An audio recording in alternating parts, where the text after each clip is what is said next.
Hey, welcome to I Am Refocused Radio. Once again, we are here today, and just like any other time, we have another amazing show lined for y'all today. Today, we have a true honor talking to Dennis J. Henson. He is the author of the book that we are going to have a good time discussing this morning. It's Real Impact Daily Inspiration. It's an amazing website you can go to. It's realimpactbook.com. And first and foremost, Dennis, I want to say thank you for taking time talking to us today. How are you doing this morning? Just great, Shamaya. I really appreciate you having me. Well, I appreciate you being on. Your book highlights a lot of important points. Improving your life is something that we all really care about when we're trying to strive for success, but it takes commitment. So before we talk about your book, kind of share with the audience a little bit about your professional background. Well, I started out as a band director back in 1970 and decided that I would really wanted to be a college band director. High school had its challenges, and so I went back and got a master's degree. And after that, I was offered a really great high school job. And so I took that, but I really wanted to be a college band director. So we did really well. I did really well. The band did super. We marched in the Pasadena in the Rose Bowl parade, and we got superior ratings. And Georgia Tech contacted me and said, "We want you to become our band director." So I moved to Atlanta to become the Georgia Tech band director, and was to sign the contract the next day when a large company out of Tennessee called and said, "Look, we want to hire you because of your success." And I said, No, I have a dream job. I'm going to be band director at Georgia Tech. So they said, "Let us fly you here. We'll give you a steak. We'll buy you a cigar. We'll pick you up in a limousine." Well, I didn't really want to go, but I couldn't turn down a round trip ticket because in 1975, you didn't get to fly much. And I was a kid, so the next day I was in Memphis and picked up with a limousine, and they took me to this beautiful facility, and I still wasn't interested. And then they started talking money. They offered me 20 times what Georgia Tech was going to pay me. And so I took it, that was when I went into the business world. So that was in 1975. And the first thing they did was they gave me 3 books: Think and Grow Rich by Napoleon Hill, Success, the Glenn Bland Method, and The Greatest Salesman in the World by Og Mandino. I read those books, and I was a different person after I read those books. I mean, I had never heard of a self-help or motivational book. And I mean, I was on fire. I went out and I made so much money. I bought a house, I got a Mercedes-Benz, I got married. I mean, I had toys. I was just super successful. And I started investing in real estate. Now, I had dabbled in real estate before when I was a band director. So I actually started investing in real estate in 1970. So I've been in it for a long time. So over the years, I had invested more and more and more in real estate, and I kind of worked out of my other jobs. I've done everything. I've owned a lot of businesses, but I finally just decided, well, real estate is the best way to go. So when I moved to Texas 35 years ago, it was like a kid in a candy store. There's so much real estate in Texas. I'm in the Dallas-Fort Worth area. And I was successful, but I wanted to attend real estate investor meetings. And I live in Arlington, and the Metroplex is big. So if I wanted to go to a meeting in Dallas, it was an hour. If it was traffic, hour and a half or 2 hours. And same way with Fort Worth. So I just said, well, I'll just start a group. I started a real estate group in Arlington, and people came from Dallas and Fort Worth. I had a really, really successful and big group. And I started teaching classes. I taught the classes so I would learn more. If I wanted to learn about short sales or subject to or probate, I would schedule a class, and then I have a month to learn about that and be able to answer people's questions. And I got better and better. So one day, one of the members came up and said, "Dennis," his name was Mike, "Dennis, I'm going to retire and I want you to mentor me. I'll pay you. And I said, well, Mike, I don't have time. I'm doing my real estate. I have these meetings. I'm not interested. And he says, well, let me take you out to lunch because I think you're going to be my mentor. I told my wife, I'm not going to do this. So I'm just going to go have lunch and tell him no. So we went and ate lunch. And after lunch, he reached in his pocket. He had on a suit. He reached in his pocket and pulled out a checkbook and handed it to me and said, here, fill that in. And I said, you mean the amount? And he said, yes. So I laughed and I thought, okay, I'll put an amount here that nobody in their right mind would pay. And that'll be the end of this. So I put an amount down and handed it back to him. He took the check out and signed it and handed it back to me without even looking. Wow. He didn't even look. And so that's when I started teaching. So I taught for almost 20 years, over 15 years. And podcasts were just getting started. So I was speaking at expos and going to real estate because my students were so successful. I was in demand. People want to know, how come your students are so successful? So the podcast host asked me one day, he said, Dennis, why are your students so successful? There's all these mentors out here, but yours just really flourish. And I said, well, they haven't changed their habits. If they can form success habits, they'll become successful. It's just that simple.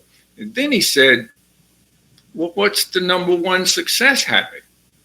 And I said, well, if they'll form the habit of reading something positive every day that moves them toward their goal, they will become successful much faster. So after the podcast was over, I thought, that was absolutely the right answer. Wouldn't it be great if there were some kind of a tool to help people form that habit, an app or a book? And then it hit me.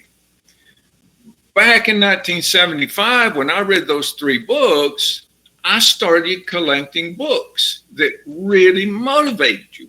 Really powerful books. And I had kept a list for 50 years. And I'd also collected poems, quotes, and short stories. And I used them in my training. And I thought, well, I'll just put those all together in a book. And in a couple of months, I'll have a book and I can use it in my training. And then I can, I'll publish it and we'll see what happens. 6 years later, I finished the book. I worked on it every single day for 6 years and finally came out with it last year. It's Real Impact Daily Inspiration. And the reviews I'm getting, I challenge everybody, go to Amazon and read the reviews. It's amazing what the book is doing with people. So anyway, long answer to a short question. No, that's great. I appreciate the backstories for that answer because it really sets the tone for talking about your book. And once again, you just now tuned in, you listen to Refocused Radio and watching us online, talking to our guest today, Dennis J. Henson. Go to his website, realimpactbook.com. That's what we're talking about today. And I want to talk about also challenges that you face in your 5 decades of business, because we all know that in order to really to see good results, you're going to have some pain points along the way. Kind of address that for the audience so that they know it wasn't easy for you. Well, business is generally not easy. I think probably the definition of business is solving problems, because if you're in a business and you don't have any problems, you better look out because they're coming. Nature doesn't permit vacuums. And if you're in business and you don't have problems, that's a vacuum. And the longer you don't have a problem, the bigger the vacuum and the bigger the problem's going to be. And you can look at super successful people. Just pick the top people in business today and look at them and just do a little bit of research. It won't take long.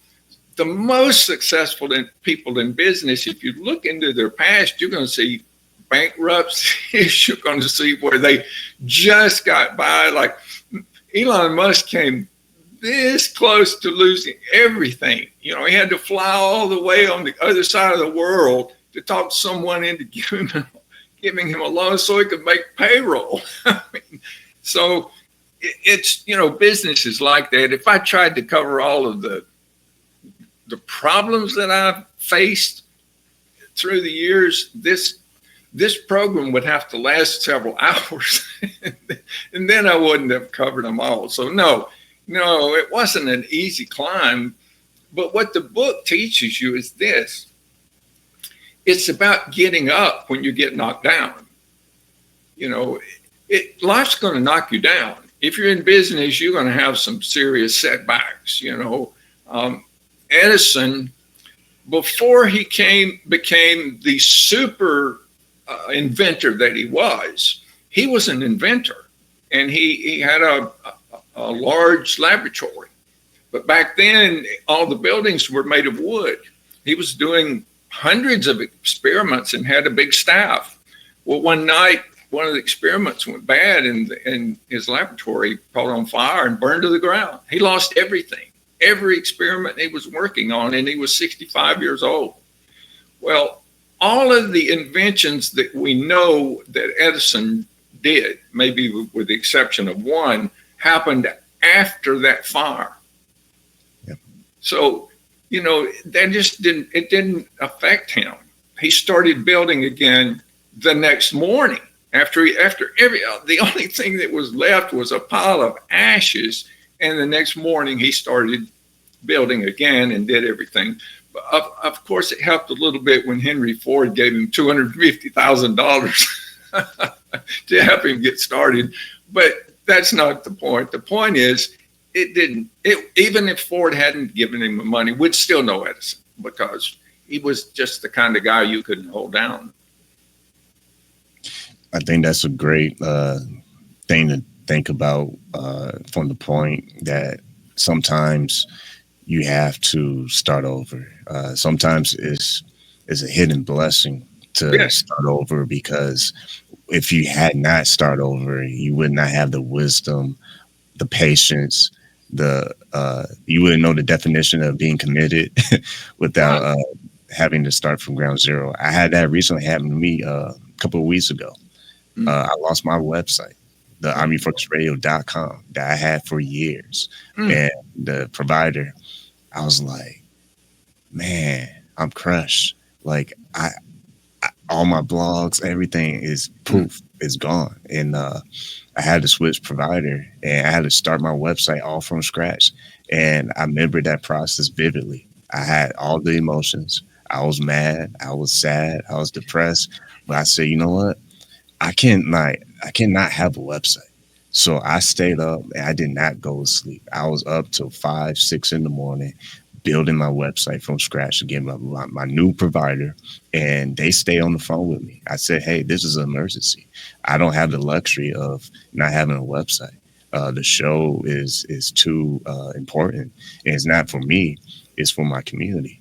And I understand directly what it means to start from zero, because it's never fun, but the wisdom you gain from it is what I just mentioned, the patience and the real definition of being committed to something that's bigger than yourself.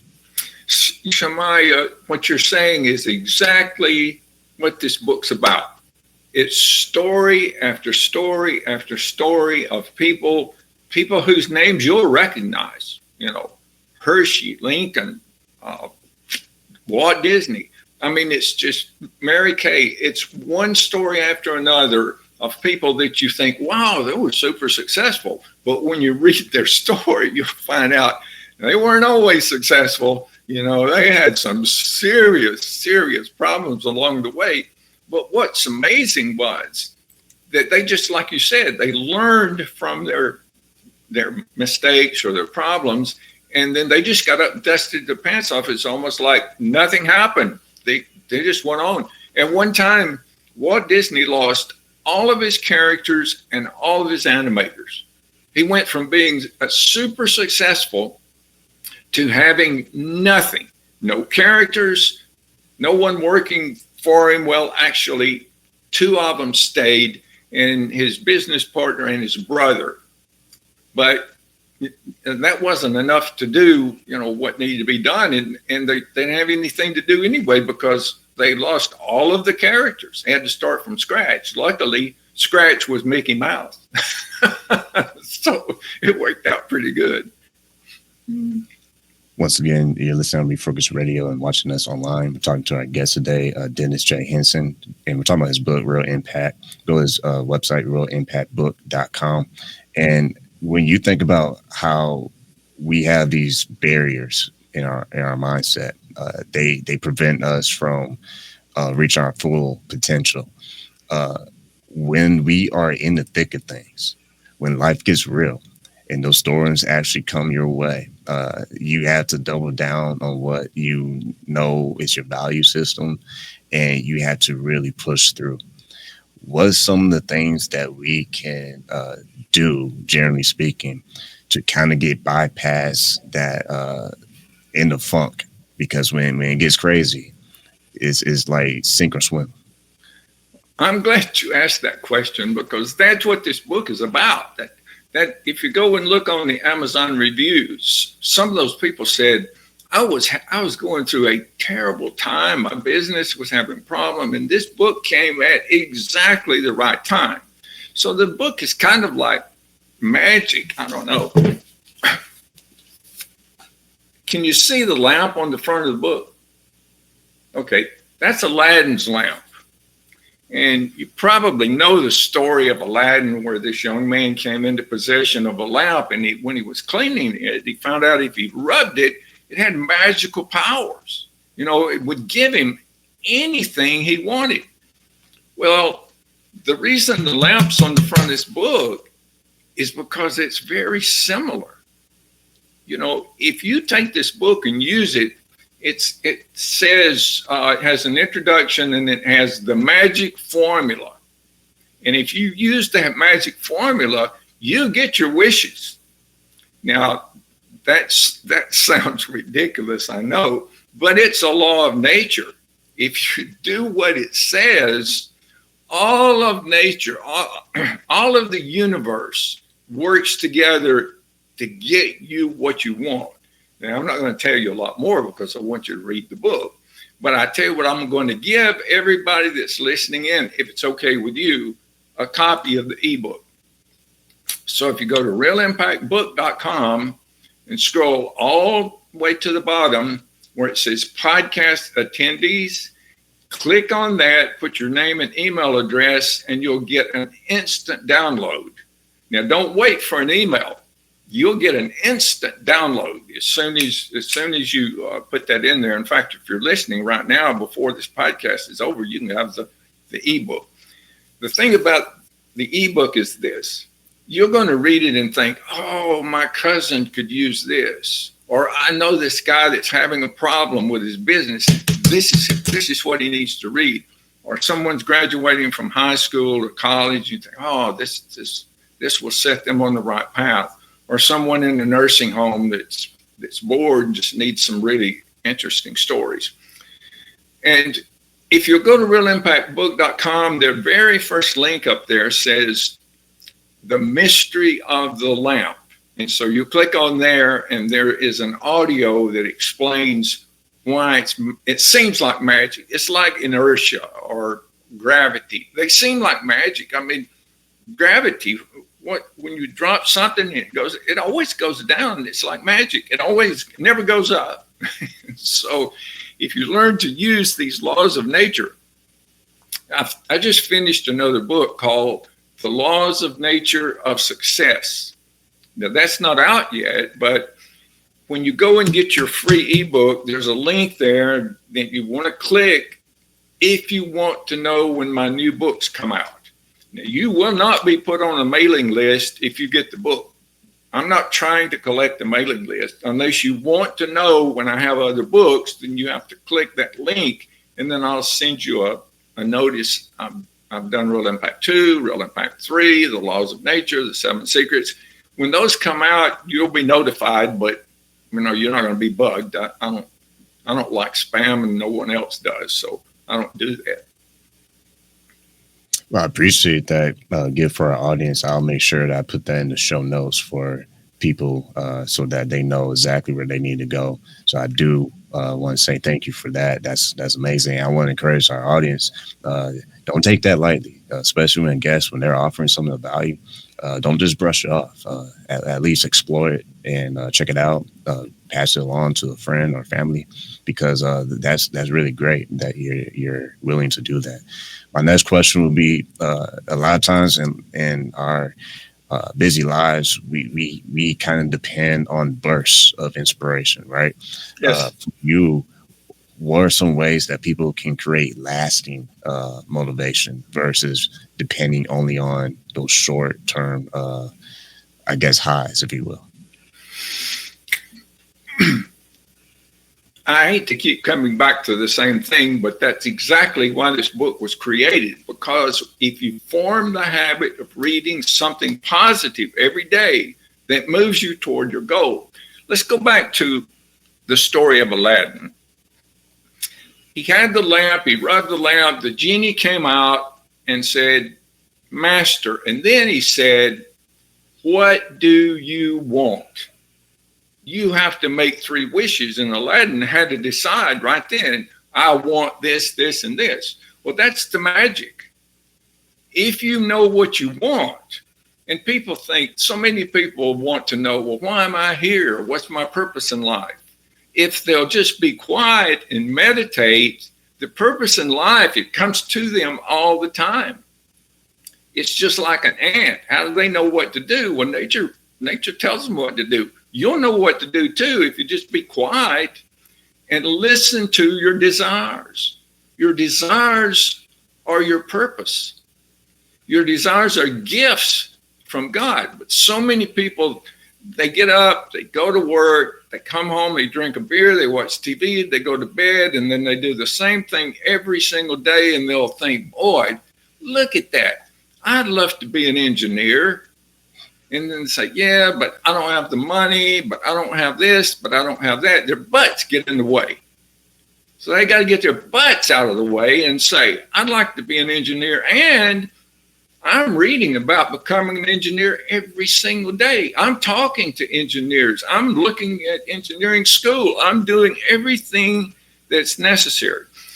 Abraham Lincoln at one time in his life was super failure. I mean, he was just failing at everything. He had several businesses that failed. He failed in politics. He just wasn't doing well. He described himself as a piece of driftwood, just a drifting piece of driftwood. He didn't know what he wanted to do. So he came into possession of some old English law books. Now, he loved to read, and he read those law books over and over. He just fell in love with them. So he started attending court trials. And when he got in the courtroom and was listening to what was going on, he looked around and he said, I'm home. This is what I was meant to be. Now, he had less than a first grade education. He was a failure. He didn't have any money. He had all of the reasons in the world not to become an attorney. He would have to pass the Illinois bar, which was not easy. You had to complete college or do that. But he said, no, I'm going to do that. He was determined, and he did it. And then he went on to become the president of the United States. So listen to your desires because they're gifts. And instead of saying yes, but say yes, and I'm going to move in that direction. And this book will help you form the habit of reading something positive every day that will move you in the direction. Now, here's the key. If you read something every day, you have to remember the direction every day. It's like putting a rudder on a boat. If a boat's out in the middle of the ocean, it doesn't have a rudder, it's never going to get shore. It's just going to go and on. It may get somewhere, but it probably won't be where you want to be. But if you put a rudder on it, then you can go wherever you want to go. That's what this book does for you. It heads you in the direction that you're supposed to be going in. And you probably never heard this before. It's kind of a new way of thinking, but it really works. And if you look like I have and investigate the lives of super successful people, this is exactly what they've done, And I have another book called The 7 Secrets of Success that really will get you on track. I don't want to make you wonder. I'll tell you what they are. That get your mind right, seek wisdom, develop skills, make detailed plans, take massive action, form great alliances, and being persistent. So that's the 7 secrets. And I have an entire book about that. Every successful person I've ever read about went through those 7 things. They were good at all 7 of those. And anybody can do it. I mean, all of the people that super successful, wonderful people were just people like me and you when they started. They just found the formula. Once again, listening on Refocused Radio and watching us online, talking to our guests today, Dennis J. Henson. Go to his website, realimpactbook.com. Make sure you get it on Amazon, anywhere that you can buy the book. I want to say, like always, this was a very great show that I'm going to be listening to myself. I always tell people, man, you got to listen to these shows because there's a reason why I'm being quiet, because this information, you probably be spending a lot of money somewhere else trying to get access to it. So I want to say to you, Dennis, thank you for not just sharing information about your book, but the other books that you're working on. Appreciate you giving us a teaser on that as well. If someone wants to get access to that ebook, can you say that one more time? I'll make sure I put it in the show notes. Sure. Go to realimpactbook.com, scroll to the bottom. The last tab says podcast attendee. Click on that, put in your name and email, and it will be immediately downloaded to you.